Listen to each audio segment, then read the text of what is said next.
हाय, कैसे हैं आप लोग। आपका एक बार फिर से स्वागत है। आज हम लोग स्टार्ट करने जा रहे हैं अर्ली सोसाइटी। आज हम लोग स्टार्ट करने जा रहे हैं क्लास 6 का हिस्ट्री का चैप्टर नंबर 2 है अर्ली सोसाइटी, यानी कि प्रारंभिक समाज। प्रारंभिक समाज, उस समय प्रारंभिक समाज कैसे थे। तो अब प्रीवियस चैप्टर में हमने पढ़ा था we how when and where. तो उसमें हमने दो टाइप का हिस्ट्री पढ़ा था, एक प्री हिस्ट्री पढ़ा था और एक पोस्ट हिस्ट्री पढ़ा था। तो यहाँ पे प्री हिस्ट्री की चर्चा करेंगे कि प्री हिस्ट्री में ह्यूमन लोग कैसे थे, क्या करते थे, अपने ज़िंदगी यापन के लिए, सर्वाइवल्स के लिए क्या क्या करते थे। वो सारे चीज़ों को हम आज इसमें अच्छे से डिस्कशन करेंगे। तो चलिए एक बार आपको फिर से प्री हिस्ट्री रिकॉल करा दें। तो प्री हिस्ट्री में मैंने बताया था कि the period when the writing had not been invented. कहता है कि वैसा अवधि था जिस समय लिखना और या किसी अन्य प्रकार का आविष्कार न हो पाया था। उस समय को हम लोग प्री हिस्ट्री बोलते हैं। तो ऐसा बताया गया है, अनुमानित बताया गया है कि our earth is an old as 4.5 billion year. ऐसा बताया गया है कि हमारी जो धरती थी लगभग 4.5 बिलियन साल पुरानी है। तो उस समय क्या है, 4.5 बिलियन से पहले क्या था कि early man lived as early as 2 million years ago such as plants animals mankind developed much later. इसी टाइमिंग में कहता है कि 2 मिलियन ईयर्स पहले ऐसा क्या हुआ कि प्लांट्स का, एनिमल्स का, आदमी का यानी कि इंसान का उद्भव हुआ, विकास हुआ। क्या हुआ? विकास हुआ। ये सारे चीज़ हम लोग देखेंगे। तो एक तो हमारी धरती जो है 4.5 बिलियन पुरानी है, उसी में बता रहा है कि 2 मिलियन एगो पहले प्लांट्स का निर्माण हुआ, एनिमल्स का, मैनकाइंड का डेवलप हुआ।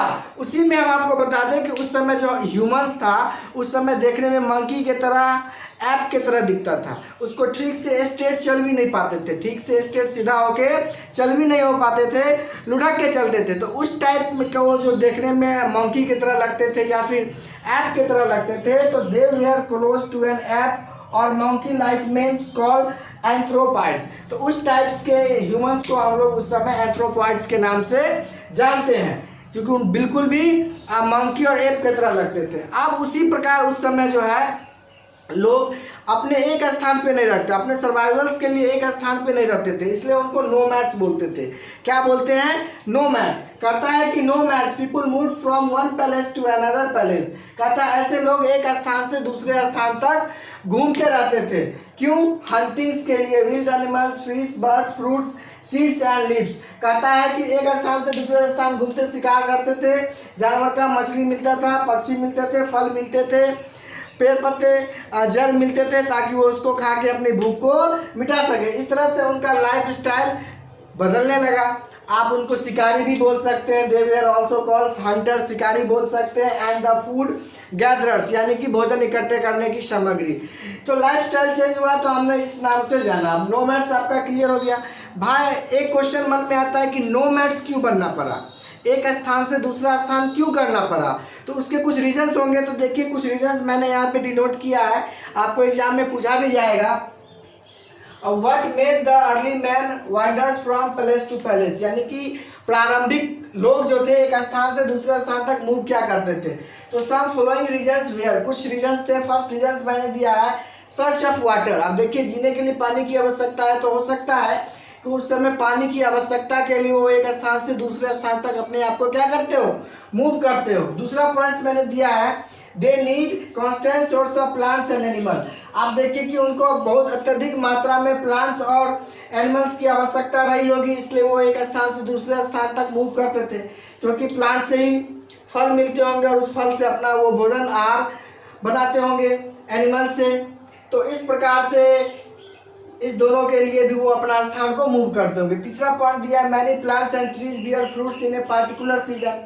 हो सकता है कि उस समय कुछ ऐसे पेड़ पौधे होंगे जो कुछ खास सीजन में ही फ्रूट्स देते होंगे, इसलिए वो सीजनली मूव कर जाते थे, इसलिए वो क्या उस जगह को seasonally, so they move seasonally.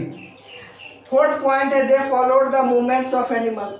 अब कहता है कि वो लोग जानवर को भी फॉलोड करते थे। हो सकता है कि जानवर जो है अपने भोजन की तलाश में एक स्थान से दूसरे स्थान चले जाते थे, तो उसको देखते हुए ह्यूमंस भी उसके पीछे पीछे चल देते थे।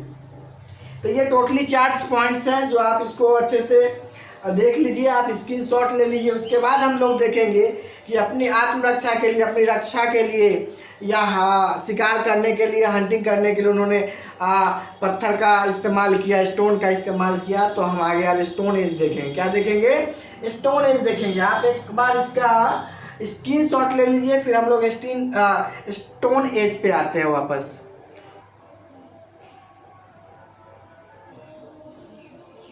अब हम लोग स्टोन एज देखते हैं, यानी पाषाण काल। हिंदी में क्या बोलते हैं इसको? पाषाण काल, यानी स्टोन एज। अब इसका स्टोन एज नाम क्यों पड़ा? अब कहता है कि early man belong to the prehistoric period. मैंने शुरुआत में ही बोल दिया था कि प्री हिस्ट्री से रिलेटेड है, तो शुरुआत का प्रारंभिक आदमी जो है प्री हिस्ट्री से बिलोंग करता है, इसलिए हम इसको स्टोन एज इसलिए भी बोलेंगे क्योंकि इस समय का जो इंसान है, इस समय का जो इंसान था, व्यक्ति था, ह्यूमन था, वो स्टोन से बने हुए टूल्स और वेपन्स का इस्तेमाल करता था, इसलिए हम इसको स्टोन एज के भी बोलते हैं। अब स्टोन एज को 3 फेजों में बांट दिया गया है। पहला है palaeolithic age, mesolithic age, neolithic age. सबका मैंने टाइम पीरियड है इतना टू इतना, 12,000 BC, 12,000 to 10,000 BC, 10,000 to 4,000 BC, ये टाइमिंग है। उसके बाद हम लोग तीनों के बारे में डिस्कशन करेंगे। तो सबसे पहले है पैलियोलिथिक एज। अब ये जो पैलियोलिथिक शब्द है ये 2 ग्रीक वर्ड से मिलके बना है, एक है पैलियो, दूसरा लिथोस। पैलियो मतलब ओल्ड, लिथोस का मतलब स्टोन, इसीलिए ओल्ड स्टोन एज भी इसको बोलते हैं। 2 ग्रीक शब्दों से मिलके बना है। अब कहता है कि प्रारंभिक आदमी जो था, ह्यूमन जो था, उस समय जो क्रूड कच्चे पत्थर, अनपॉलिश पत्थर, स्टोन जो पाए जाते थे उसका इस्तेमाल करते थे, इसलिए अतः हम लोग इसको ओल्ड स्टोन एज के भी नाम से जानते हैं। उसी में से एक पत्थर था फ्लिंट, एक ऐसा प्रकार का पत्थर जिसको आपस में रगड़ने से चिंगारियां निकलती है, इसलिए इसको क्या बोलते हैं? फ्लिंट बोलते हैं। Very hard stone that produce spark, यानी कि इससे चिंगारियां निकलती है।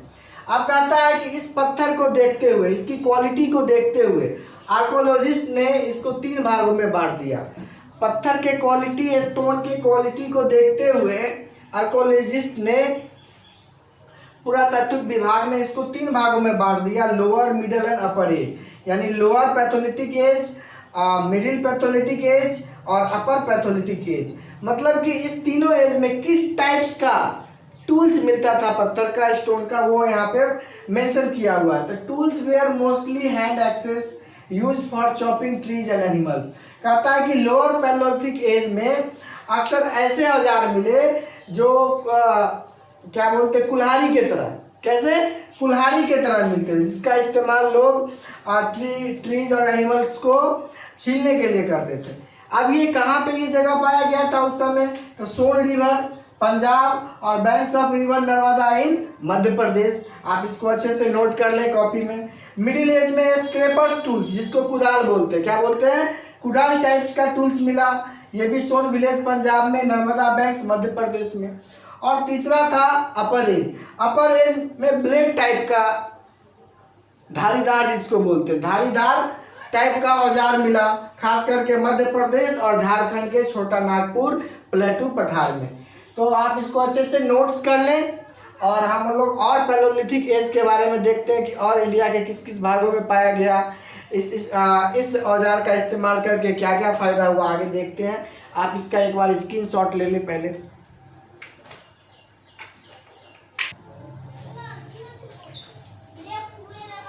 अब many tools have been found in India from the sites like Mirzapur, Bhimbetka MP, Bori Maharashtra, Kurnool Andhra Pradesh.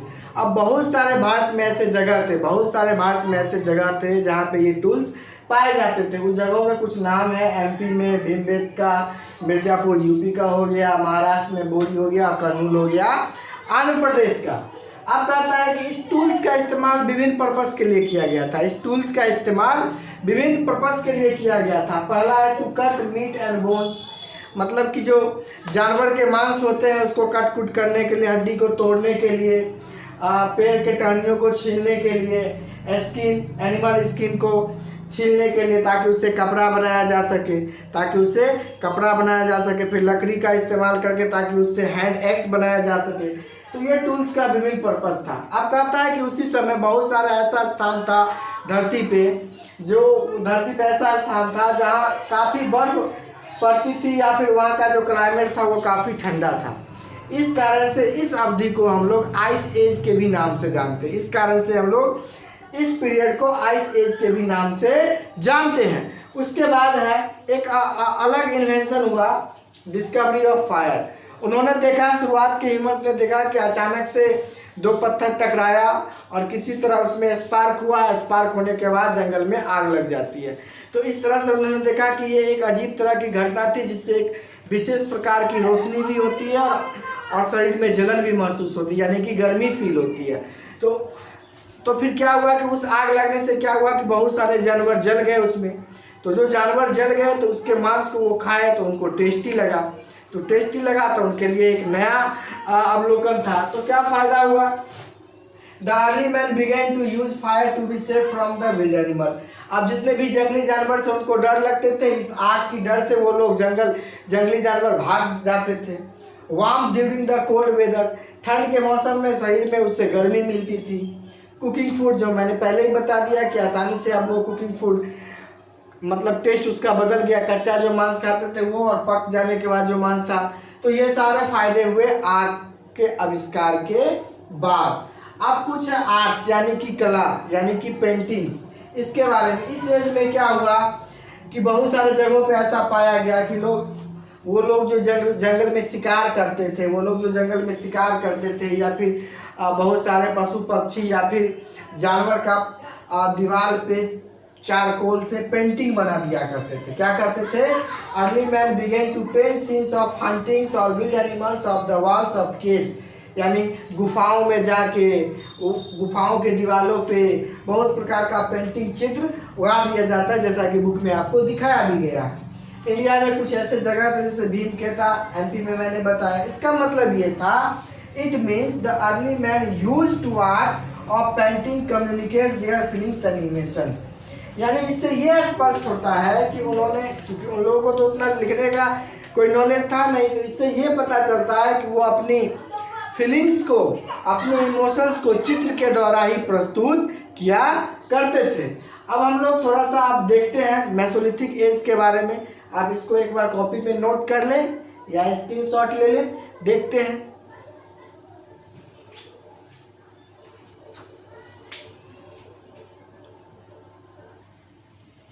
अब है सेटलमेंट, पैलियोलिथिक सेटलमेंट के बारे में। मतलब कि उस टाइप के दौरान, उस एज के दौरान वहाँ का लोगों का सेटलमेंट कैसे था।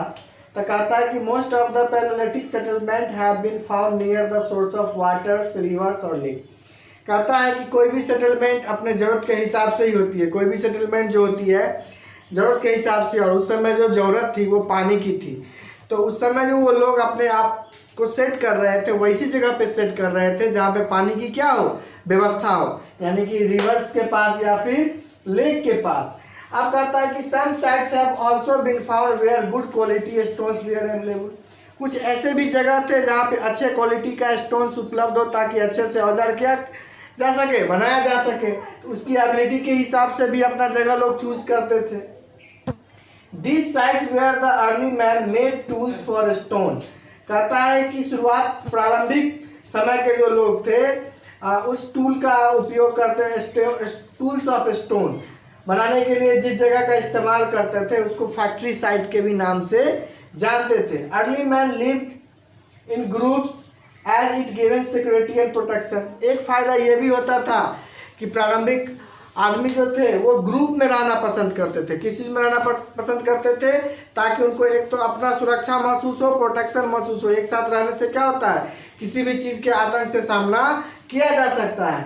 तो एक ये फायदा हुआ कि वो लोग ग्रुप में रहने लगे, जिससे उसको सिक्योरिटी और प्रोटेक्शन मिलने लगा।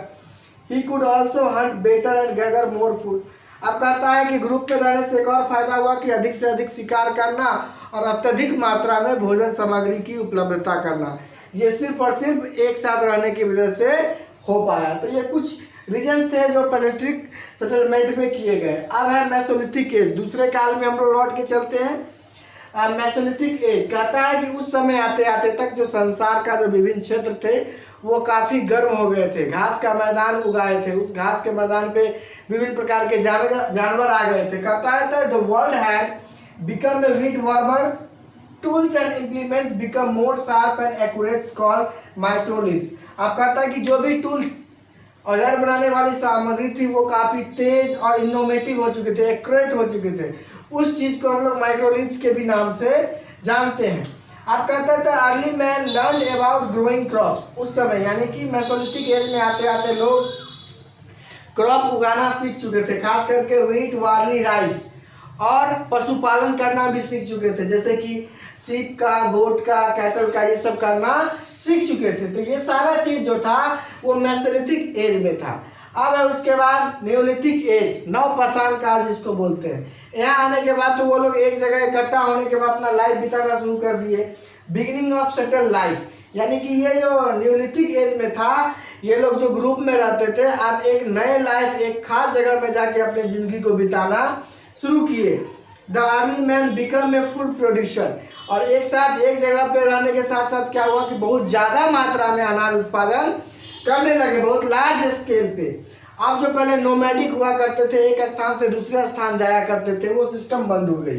दी लेफ्ट दियर नोमैडिक एक्सिस्टेंट, जो वो एक जगह से दूसरे जगह होने का जो उनका था वो बंद हो गया। Mostly settle near source of water, अक्सर वे लोग नदी के किनारे, लेक के किनारे अपने आप को व्यवस्थित करते थे।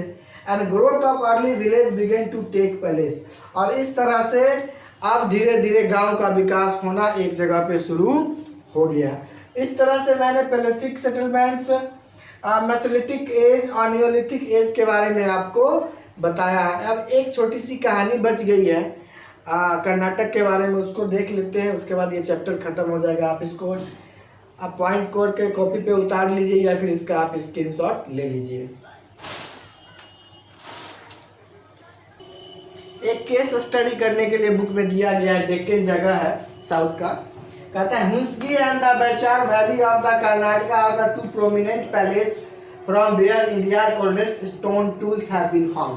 कहता है दो जगह है, हुंसगी और बैचर वैली जो है हमारे भारत में, कर्नाटका में, ऐसा दो जगह है जहाँ पे स्टोन टूल्स पाया गया है। क्या ओल्ड स्टोन टूल्स पाया गया है। ये वेरी महत्वपूर्ण है, आप इसको याद भी कर ले, क्वेश्चंस में पूछा भी जा सकता है। बाकी उसको छोड़ के इस्लामपुर, भीमकेता, चिरकी नवासा और सम डेक्कन साइट्स लगभग इतना टू इतना ईयर्स एगो। अब है इसको छोड़िए, तो अपने इंडिया की बात है। इंडिया की बाहर उसी समय में अगर चले तो स्पेन और फ्रांस में भी पेंटिंग पाया गया, खास करके जानवर का चित्रकारी दिखाया गया, खास करके जानवर का चित्रकारी, जिसमें से हॉर्स थे, बियर थे, ऑक्सेन थे, राइनासोर्स थे, मम्मूथ थे, इस प्रकार के जानवर को दिखाया गया, जो कि मैंने पहले भी बताया चारकोल नेचुरल कलर उससे वॉल पे दिखाया गया था, जो कि काफ़ी ही मनमोहक थी, देखने में अच्छा लगता था। तो early man believe that if they have paid these animals figure before going for hunting they will be succeed. कहता है उनका ऐसा मानना था कि अगर हम लोग शिकार करने से पहले इसका पेंटिंग दीवार पे अच्छे से उतार दे तो हमारा जो शिकार है, शिकार करने का जो तथ्य है वो सक्सेसफुल हो जाएगा, ऐसा वो विश्वास करते थे और ऐसा वो करते भी थे।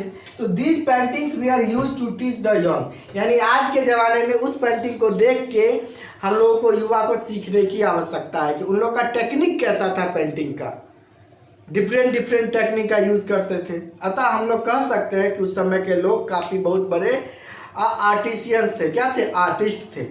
तो यही था अपना अर्लिएस्ट सोसाइटीज़। पूरा चैप्टर यहाँ पे ख़त्म हो गया है। अगर कुछ छूटा हो तो हम इसको कवर कर लेंगे, वैसे तो कुछ पॉइंट इसमें नहीं छूटा है। आप क्या करें, बुक को अच्छे से रीड करें। रीड करने के बाद आप सारे सवाल का जवाब दे पाएंगे और आप इसका फेयर कॉपी तैयार कर लें। आज ये चैप्टर ख़त्म हो गया है और एक बार इसका स्क्रीनशॉट ले लें। बहुत जल्द हम दूसरे चैप्टर के साथ आपके बीच उपस्थित होंगे। Thanks for watching.